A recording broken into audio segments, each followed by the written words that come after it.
Πετρίτης, είδος γερακίου.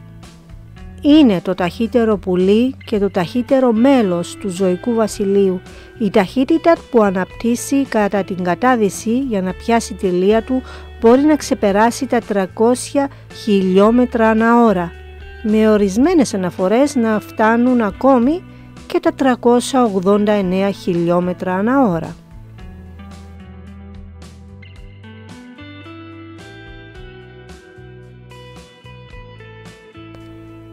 Γατόπαρδος, τσίτα, είναι το ταχύτερο ζώο της ξηράς, ικανό να φτάσει ταχύτητες έως και 100 με 120 χιλιόμετρα ανά ώρα, σε μικρές αποστάσεις, συνήθως έως 500 μέτρα.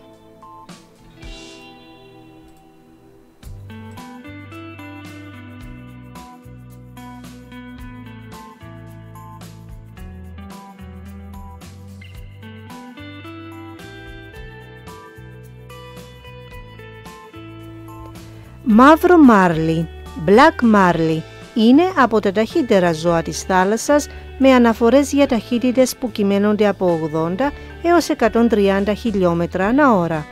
Όμως, οι καταγεγραμμένες ταχύτητες για το μαύρο μάρλι ποικίλουν και υπάρχουν αντικρουόμενες αναφορές, καθιστώντας δύσκολη την ακριβή μέτρηση.